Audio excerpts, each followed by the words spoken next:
Un proverbe africain dit qu'il faut un village pour élever un enfant. J'ajouterais qu'il en faut également un autre pour prendre soin de celles et ceux qui les élèvent. Je suis Sybille, maman, RH et coach professionnel certifié. Ici, on parle de ces chemins de vie qui transforment, qui bousculent et qui relient. Bienvenue dans Mercredi, le podcast qui fait entendre la voix des parents et de celles et ceux qui les accompagnent. Les épisodes paraissent un mercredi, parce que le mercredi, ce n'est pas seulement le jour des enfants, c'est aussi le jour où je prendrai la parole et vous la donnerai. Prenez une grande respiration, on commence. Bonjour à toutes et à tous et bienvenue dans Mercredi. Bienvenue dans cette deuxième partie de mon échange avec Nathalie. Si vous avez écouté la première partie, vous savez déjà combien son témoignage est précieux, profond et chargé en émotions. Si vous venez d'arriver, je vous encourage vivement à écouter d'abord la première partie, dans laquelle Nathalie raconte la naissance de Louis et Pierre, et tout ce que ces deux arrivées ont bouleversé dans sa vie de mère et de femme. Nous avions donc laissé Nathalie à un moment clé de son récit, après nous avoir raconté la vie et la perte de Louis et Pierre. Aujourd'hui, nous reprenons le fil de son histoire, avec la même délicatesse, le même respect et l'envie de laisser toute la place à sa voix. Dans cette seconde partie, Nathalie nous parle d'Arthur, son troisième fils. Elle nous parle d'épreuves, de la manière dont elle s'est relevée, de la reconstruction, des forces qu'elle a dû puiser et de tout ce qui l'a guidée pour continuer d'avancer. Merci encore d'écouter ces mots qui ne sont jamais simples à poser. On reprend ensemble là où nous nous étions arrêtés.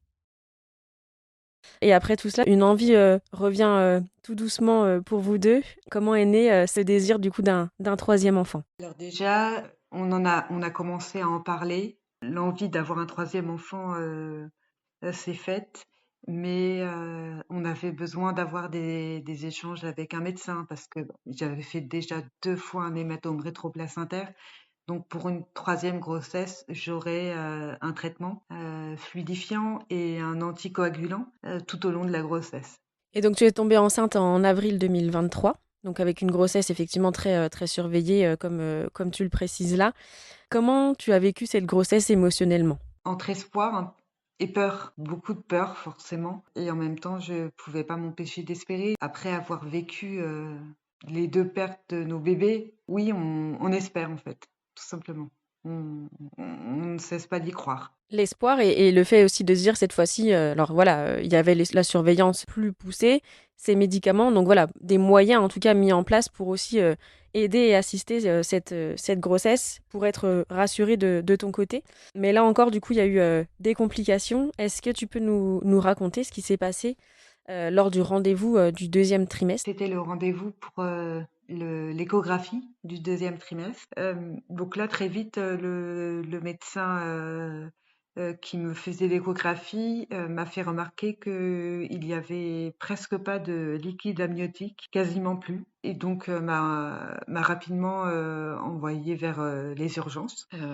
Compte tenu en plus de mon histoire, de mon historique médical, elle m'a directement envoyée pour que je puisse avoir des examens.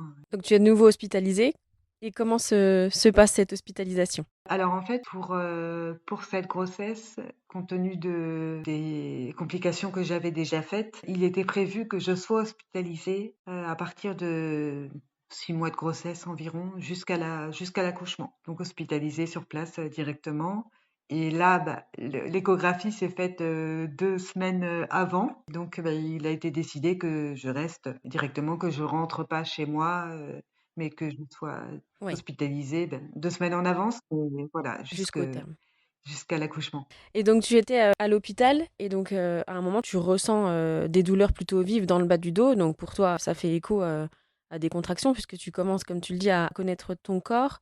Est-ce que voilà tu peux nous expliquer un peu tout ce qui se passe ? C'est le matin, donc j'en ai parlé plusieurs fois que j'avais des douleurs, très vives.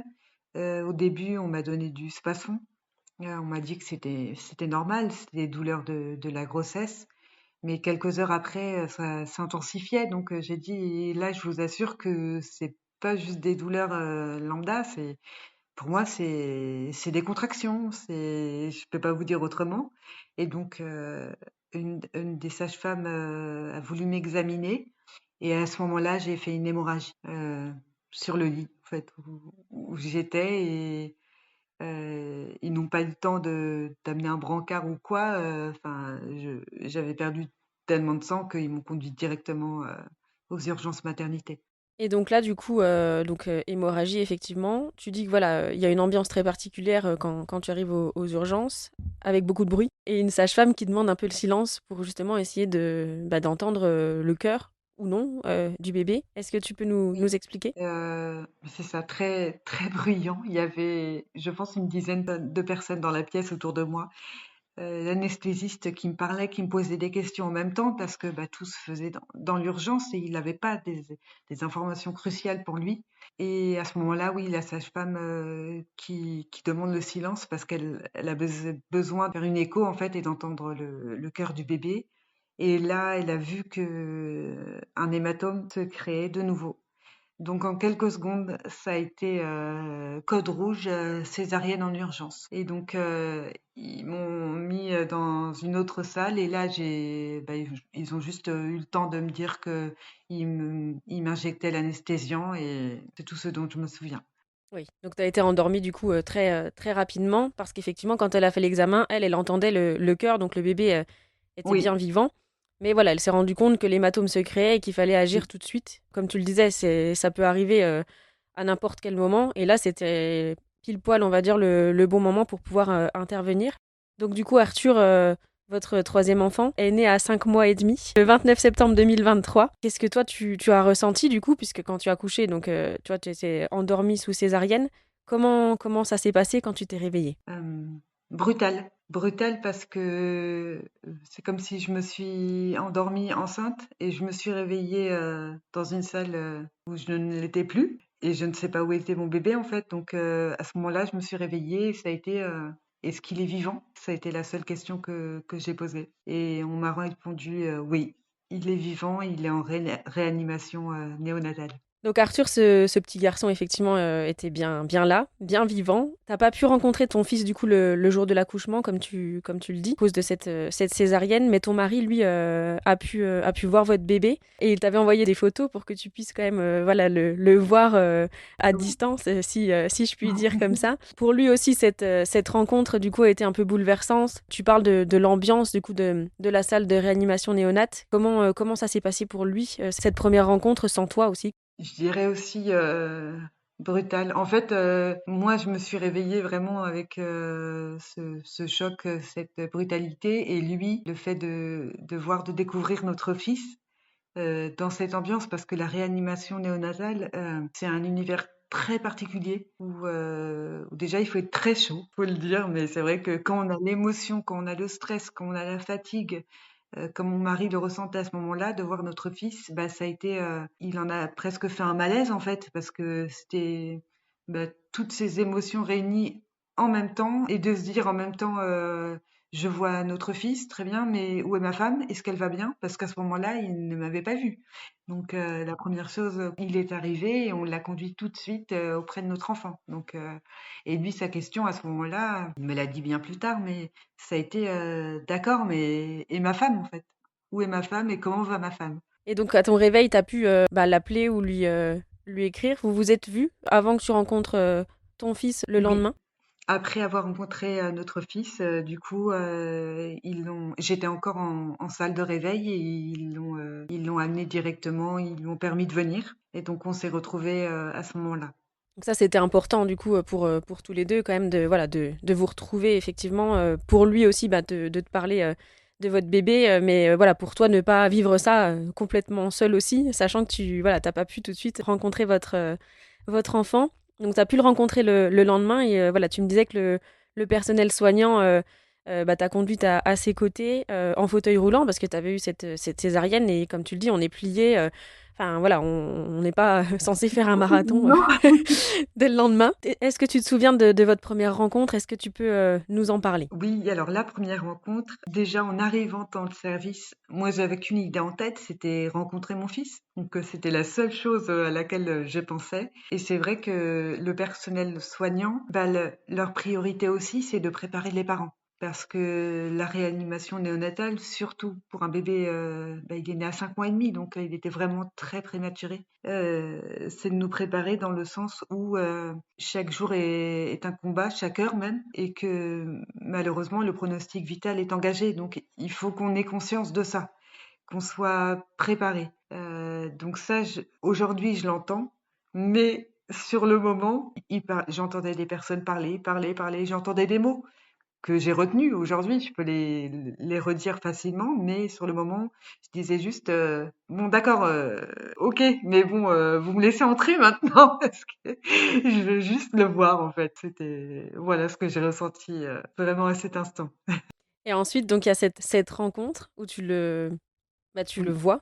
Dans quelle ambiance, du coup? Parce que je vois un bébé dans une couveuse, branché de partout. Forcément, il avait des difficultés cardiaques, pulmonaires, enfin vraiment, il devait avoir un accompagnement au niveau de tout son corps. Et ce qui était le plus dur, c'est qu'on nous a très vite dit, vous n'avez pas le droit de le toucher parce qu'il est trop fragile. Sa peau est trop fragile, il est né très prématurément et donc pour lui c'est un risque. Donc on vous demande juste de pas le toucher. Donc ça a été atroce en fait à vivre parce que je me dis je suis maman, mais là tout ce que je vois c'est un bébé. Je vais être très crue, hein, pardon, mais c'est un bébé dans une boîte que j'ai pas le droit de toucher. Donc est-ce que c'est vraiment mon bébé? Parce que hier j'étais enceinte, aujourd'hui je ne le suis plus. Je vois un bébé dans une couveuse, mais j'ai pas le droit de le toucher, donc il n'y a pas de lien en fait qui se crée. Il y a rien du tout. C'est un bébé, d'accord, mais à ce moment-là, je ne suis pas vraiment sa maman.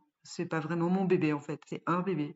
Et tu dis que finalement, toutes les conditions sont pas réunies parce que tout s'est passé très vite. Comme tu le dis, tu t'as été endormie, tu étais enceinte, tu te réveilles, t'as plus de bébé dans ton ventre, on te présente un bébé dans une couveuse que tu ne peux pas toucher. Donc tout ce qui normalement permet effectivement de créer ce lien aussi entre une maman et son bébé, il y a aussi hein, cette notion de toucher, le fait de le sentir, etc. Tout ça, voilà, toutes les conditions sont pas réunies. Donc c'est pour ça que voilà, tu dis qu'il n'y avait pas encore de lien d'attachement pardon, qui s'est fait au début, jusqu'à ce qu'une auxiliaire puéricultrice te propose en fait de participer aux soins de ton bébé. Est-ce que tu peux nous raconter ce moment? Ce jour-là, donc j'étais encore hospitalisée. Mon mari était rentré faire un crochet chez nous, donc à ce moment-là, j'étais toute seule. Et au moment d'arriver en réa, je recroise le chef de service qui me redit que le pronostic vital est toujours engagé. Et après, je suis allée voir Arthur. Donc, je suis entrée dans sa chambre parce que chaque bébé a une chambre, en fait, en réanimation néonatale. Et en fait, je suis entrée avec les larmes aux yeux parce que je venais juste d'entendre, en gros, ne vous projetez pas trop. Donc, j'avais juste envie de le voir, mais en même temps, j'avais envie de pleurer. Tout simplement parce que je me suis dit, je comprends qu'il m'ait dit ça à ce moment-là, mais pour moi, j'ai pris comme un coup de poignard parce que je me suis dit: «Laissez-moi profiter, en fait», et c'est comme si juste avant d'entrer dans sa chambre, on m'enlevait cette joie. C'est un peu ça et je le comprends, mais à ce moment-là, je pouvais plus parler, il y avait juste les larmes qui montaient et l'auxiliaire de puériculture, du coup, a vu dans quelle détresse j'étais. Elle regardait, était très à l'écoute, très, très empathique. Et elle m'a juste dit, «Est-ce que vous voulez faire les soins d'Arthur avec moi?» Et donc ça a été, lui donner, une compresse, tenir, un outil, enfin n'importe, quoi, juste qui pouvait, aider à soigner mon fils. Et à ce moment-là, je me suis sentie sa maman, pour la première fois. Je me suis dit, «Le lien, il est là, en fait, il vient de se créer à l'instant», et mais je la remercierai jamais assez par juste ce geste de m'avoir fait ressentir que j'étais la maman d'Arthur.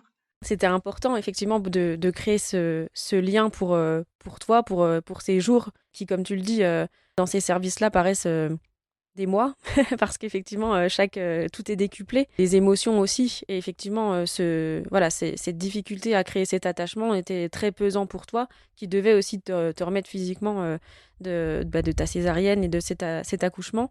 Et voilà, d'avoir rencontré cette personne très à l'écoute, très dans l'empathie, voilà, te permet de pouvoir te dire, voilà, je suis la maman d'Arthur et ça y est, je lui procure ses soins, tout se met en place, tout s'imbrique par rapport à toi, en tout cas, voilà, ta vision et ton besoin du moment.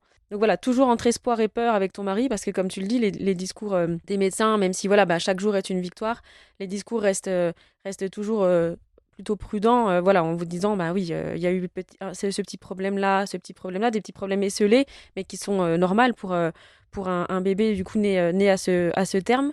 Et en fait, voilà, tu m'expliques qu'un jour, enfin, ou plutôt une nuit, tout bascule à nouveau. Est-ce que tu te souviens de ce moment où vous avez reçu cet appel, ton mari et Oui. toi?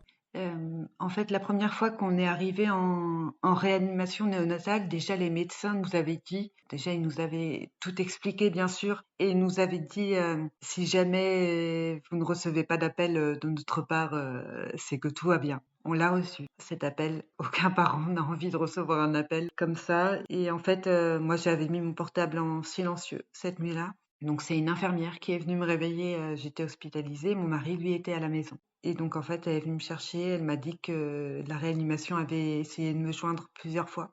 Et là, je me réveille en fait et j'entends ce qu'elle me dit et je comprends. À ce moment-là, je comprends et c'est comme si mon cœur s'était brisé en 1000 morceaux. Et après, elle m'a dit, est-ce que vous voulez qu'on y aille en fauteuil roulant? Et du coup, j'ai été conduite en réanimation. Il m'attendait déjà au niveau, en fait, chaque chambre a une porte qui donne sur l'intérieur du service et une autre sur le couloir externe.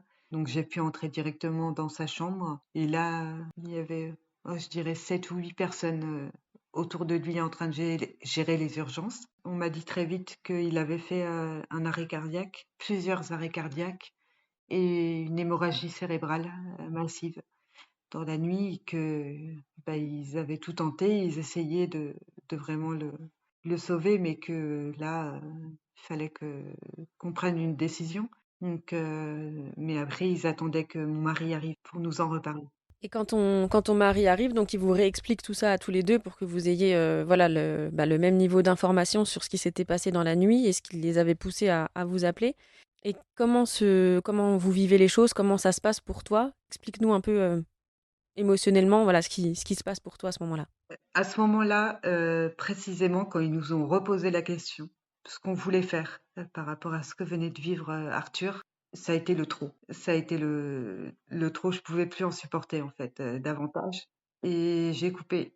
Je me suis déconnectée de mes émotions. Ça a été vraiment, je pense, ce qui m'a sauvée, un peu, ce qui m'a permis de tenir. Et oui, de me couper totalement. Et donc, ils nous ont posé la question. Et à partir de là, j'ai répondu en mode robot, si on peut dire. Oui, tu avais activé le mécanisme de survie hein, finalement parce que quand on en a parlé, voilà, tu m'as dit je me serais effondrée et j'étais pas sûre de me relever. Et finalement, bah, le corps est bien fait aussi à ce niveau-là. Et là, le cerveau, en fait, a coupé complètement les émotions pour te permettre ouais, de survivre dans cette épreuve. Et donc, c'est toi qui as pris la décision, du coup, finale, bah, de laisser partir Arthur. Oui, le médecin, en fait, nous regarde tous les deux et nous a posé la question sur ce qu'on comptait faire. Est-ce que on voulait continuer à tenter de sauver Arthur, même si c'était un acharnement, en quelque sorte, ou alors est-ce qu'on on le laissait partir? Je reviens juste sur cette scène parce que c'est vrai que à ce moment-là, il y avait le fait que je m'étais coupée de mes émotions, donc la réponse a été rapide. J'ai même pas regardé Arthur, je l'ai même pas touché, pas, ou je lui ai pas parlé, rien. Ça a été, on préfère le laisser partir. À ce moment-là, c'était ma seule réponse. Donc après, je m'en suis voulu beaucoup de pas avoir laissé place à l'émotion à ce moment-là. Et c'est vrai que c'est un moment, j'en profite pour, par rapport à mon mari, parce que quand le médecin nous a posé la question, mon mari a pris ma main, l'a serrée fort, et il m'a juste regardée. Et à ce moment-là, je lui ai dit, plus tard, quand tu m'as pris ma main, c'était juste bah, me faire avoir la main l'un pour l'autre, et c'était on y arrivera, on survivra à tout ça. Juste cette poignée de main, c'est tout ce que j'ai ressenti à ce moment-là, et ça, je lui ai dit plus tard, et ça l'a touché. La force, encore une fois, voilà, de votre couple qui était présente à ce moment-là. Est-ce qu'après avoir pris cette décision, tu as pu porter Arthur? Oui, le médecin l'a mis dans mes bras. Je l'ai porté pour la première fois, le premier pot à pot, pour la première fois et pour la dernière aussi, parce qu'il s'est endormi dans mes bras. Ils ont arrêté les machines et c'est la première fois que j'ai pu toucher mon fils. Et la dernière aussi. Ouais, ça a été dur.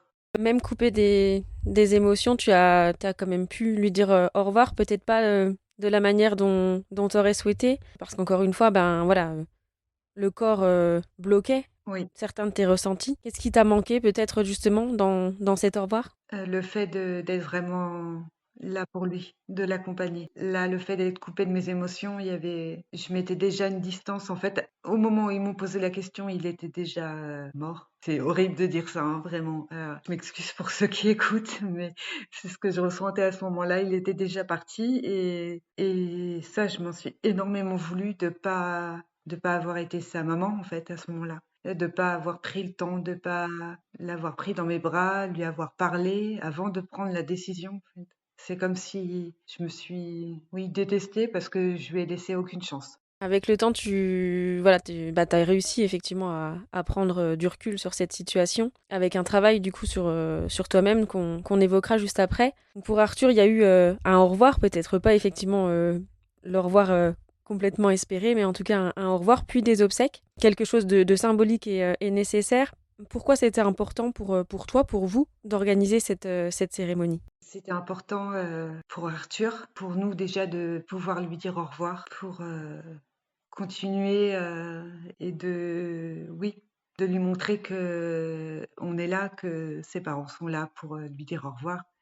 Et c'était très important aussi pour nous, pour nos deux autres enfants, pour que ça soit un au revoir pour Arthur, mais aussi pour Louis et pour Pierre. Ce petit bonhomme minuscule dans sa couveuse, il nous a apporté tellement oui, qu'on pouvait l'imaginer en fait. Et l'importance, voilà, comme tu le dis aussi, de faire à travers ces obsèques pour Arthur, mais voilà, un hommage aussi à ses deux frères qui, eux, du coup, n'avaient pas pu avoir d'obsèques puisque les choses étaient encore différentes. Tu dis aussi, parce que là encore, hein, tu étais pendant toute cette période-là coupé de tes émotions, donc tu ne pleurais pas, tu ne ressentais pas les choses de manière entière, si je puis dire. Tu t'es même surprise à réconforter d'autres personnes. Comment tu vivais les choses, clairement? Oui, déconnecté dans le sens où le jour de l'enterrement d'Arthur, je vois encore mes parents sont arrivés, un de mes frères aussi. Et en fait, à ce moment-là, j'étais vraiment, oui, c'était moi qui réconfortait en fait les membres de ma famille.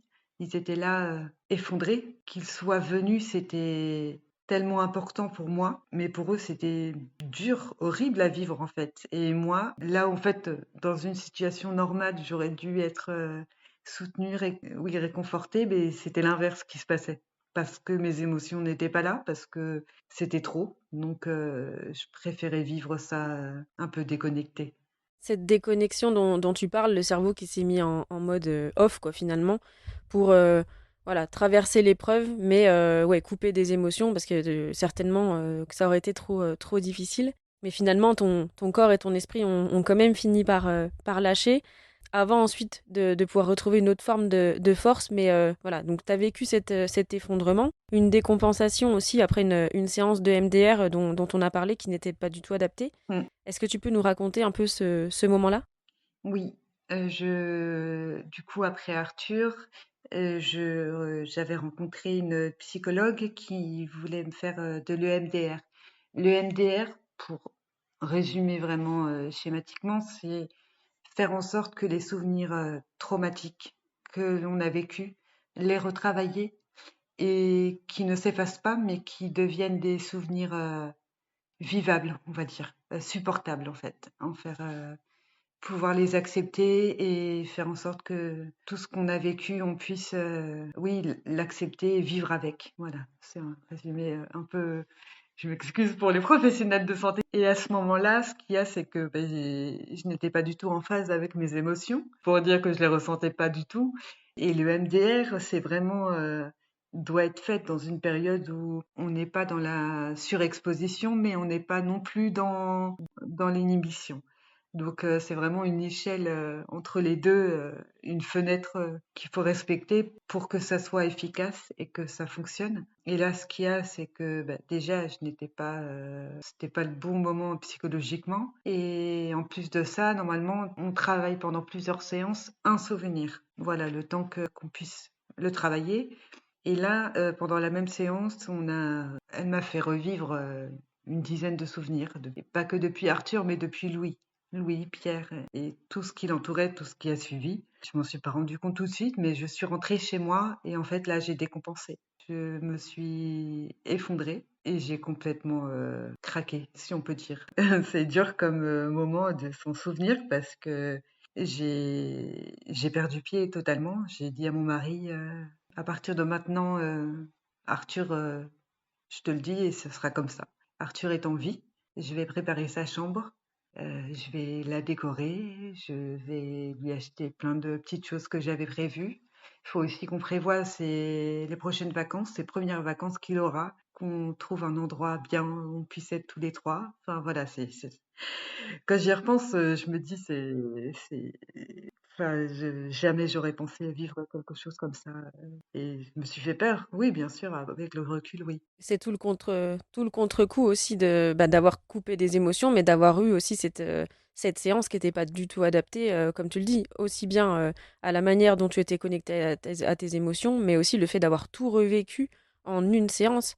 Enfin, forcément, il y a eu une complète ouais, dissociation et dans le cerveau qui t'ont complètement fait perdre pied et cette notion de la réalité, effectivement. Et ton mari, du coup, comment il a réagi quand tu lui as dit tout ça? Je m'attendais à, «Mais qu'est-ce qui te prend? Tu complètement folle, bah non, souviens-toi, il est décédé», enfin quelque chose comme ça. Et en fait, ça a été totalement l'inverse. Je le revois, totalement perdu. Je vois son regard, qui me dit: «Mais qu'est-ce que je dois répondre?» Et en fait, il m'a dit, «D'accord, OK, bah, on fera comme ça alors. On fera comme tu dis». Il est allé dans mon sens parce que pour lui, c'était la seule solution en fait. Il ne savait pas ça pouvait pas être autrement, ça a été le seul moyen de que je perde pas totalement pied, on va dire, déjà que je perdais pied avec la réalité, mais si en plus ça allait plus loin, il a eu peur. Donc c'est pour ça qu'il a même pas essayé de me contredire. Et ensuite, du coup, tu as été hospitalisée plusieurs mois, du coup, suite à tout ça. Oui. Qu'est-ce que cette hospitalisation t'a permis? Au début, c'était particulier parce que il y avait toujours cette dissociation. Donc, je rencontrais des psychologues ou psychiatres et c'est vrai que je leur racontais mon histoire, mais comme si c'était arrivé à une autre personne. Là, pour le coup, mes émotions, elles étaient vraiment, bien à distance et je m'empêchais de ressentir parce que je savais que si je commençais à ouvrir, la brèche, je m'effondrais et il y avait plus personne donc et en fait, ça a été un long chemin de pouvoir, juste en reparler, de pouvoir, travailler sur ce que je ressentais et mon corps aussi parce que la dissociation, c'est pas que mental, mais c'est aussi physique donc petit à petit, sans que je m'en rende compte, mes émotions sont revenues et le fait de pouvoir en reparler et de pouvoir, vraiment, comprendre ce que j'avais vécu et l'accepter. Ça a été un chemin voilà, de la reconstruction, parce que tu l'as dit, voilà, tu t'es tombé très bas, tu as été accompagnée, encore une fois soutenue par ton mari, Oui, ton pilier, et par le corps médical, du coup, là, voilà, en étant hospitalisée pas à pas pour bah, remettre effectivement les bonnes émotions au bon endroit, te réapproprier ton histoire aussi. oui. Et donc aujourd'hui, tu avances, tu vas mieux. Tu avances différemment, mais tu es debout. Comment est-ce que tu vas aujourd'hui, Nathalie? Aujourd'hui, je vais très bien. Plus que bien. Déjà, je tenais à dire qu'avec mon mari, en fait, on n'a jamais été aussi proches. Toutes ces épreuves, tous ces deuils qu'on a vécus, ça nous a renforcés. Même si pendant un moment, oui, on avance séparément. Oui, on avance chacun à notre manière. On se reconstruit chacun de notre manière, mais sans lui, je ne serais pas là aujourd'hui. Et ça a été ma force, mon pilier, vraiment tout au long de ces années. Et son soutien, son amour, bah, nous ont permis de tenir. Il nous a portés à 2 et aujourd'hui, on se tient debout tous les 2 et on avance, plus fort que jamais. Un beau discours et une belle forme de résilience.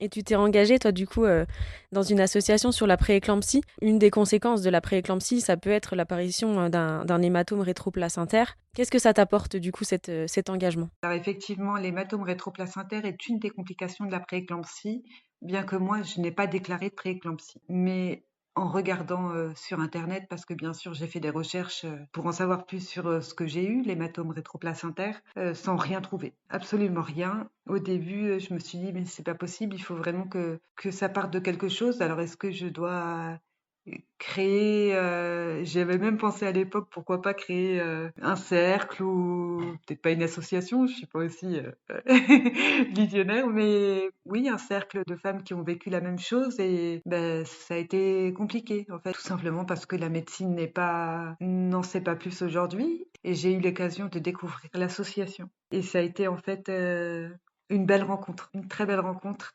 Pendant la première année, je n'ai fait qu'assister à leurs réunions. Je les suivais sur les réseaux sociaux. Donc l'association s'appelle Grossesse Santé contre la prééclampsie. Donc sur Instagram, sur Facebook, sur LinkedIn un petit peu aussi. Et à partir de l'année d'après, je me suis vraiment engagée. Donc pour gérer toute la partie réseaux sociaux et assister aussi aux assemblées générales et aux différentes réunions. Voilà. Et en fait, bah, c'est tellement riche que à chaque fois, j'ai l'impression de devoir dire oui, merci en fait, merci d'exister parce que oui, j'essaye à mon petit niveau vraiment de pouvoir être là pour soutenir des mamans, des parents qui ont vécu la prééclampsie. Et oui, juste que c'est très important en fait d'être impliqué dans cette association parce que c'est comme si je trouvais un but, quelque chose qui fasse que je puisse aider d'autres personnes en fait. Et c'est tellement important parce que c'est vrai que je n'ai pas connu la prééclampsie, mais par contre, je sais tout ce que ça peut impliquer. Le traumatisme émotionnel que ça peut créer, la brutalité de la naissance, parce que aucune maman ne peut imaginer vivre un accouchement de cette façon. Tout l'accompagnement qu'il faut à ce moment-là, en fait, que ce soit par les proches ou par d'autres personnes et par l'association. Vraiment, j'essaye tous les jours d'être là pour soutenir des mamans ou des parents. Et voilà, ça peut être par un mot, par juste une présence, par la publication de leur histoire aussi. Et c'est important. Donc voilà. Et merci à cette association d'exister. Merci à Céline qui a créé l'asso. Et voilà, si jamais je peux aider ne serait-ce qu'une personne. Je remettrai là de toute façon en lien du coup du podcast justement toutes les références sur l'association et les coordonnées pour des personnes qui seraient concernées par la prééclampsie ou effectivement ce qui gravite autour parce que voilà, ce que tu as vécu, c'était pas une prééclampsie en tant que telle, mais il y a en tout cas des conséquences qui sont similaires. Voilà, si les personnes sont intéressées et concernées, qu'elles n'hésitent pas à vous contacter du coup dans cette association. Donc Nathalie, toi, si tu devais résumer ce que Louis, Pierre et Arthur t'ont transmis en un mot ou quelques phrases, ce serait quoi? Une force, une force que je pouvais même pas soupçonner. Euh, oui, en un mot, si je devais résumer, ce serait ça. Force.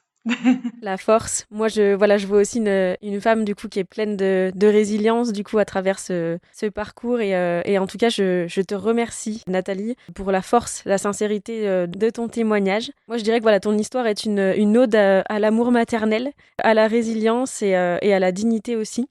Tu rappelles en fait à travers ton parcours qu'il n'y a pas de hiérarchie dans la douleur, mais qu'il y a toujours une possibilité en tout cas d'apaisement, de sens et de lumière. Donc je te remercie de ta confiance. Je te remercie d'avoir mis des mots sur ce qui est encore peut-être un peu trop tu dans notre société. Merci de t'être livré, d'avoir permis à travers cette écoute à d'autres personnes de se retrouver en tout ou partie de ton parcours. Et voilà, merci encore de ta confiance et de ce très beau témoignage. Merci à toi. C'est ici que se termine l'échange avec Nathalie. Son histoire, c'est celle de Louis, de Pierre, d'Arthur. Mais c'est aussi celle d'une femme qui a choisi de transformer l'indicible en chemin de sens, qui rappelle que le deuil périnatal n'est pas une parenthèse, c'est un avant, un après, et tout un travail d'amour pour continuer à vivre avec. J'espère que cet épisode, dans ces 2 parties, aura permis à certains et certaines d'entre vous de se sentir moins seuls, mieux compris et plus entourés. Et peut-être pour d'autres, d'ouvrir un espace de douceur, d'écoute ou simplement de réflexion sur ce que vivent tant de parents, souvent à huis clos. Je vous remercie pour votre présence et votre engagement dans cette écoute. On se retrouve dans 15 jours pour un nouvel épisode de mercredi. D'ici là, prenez soin de vous et de ceux que vous aimez.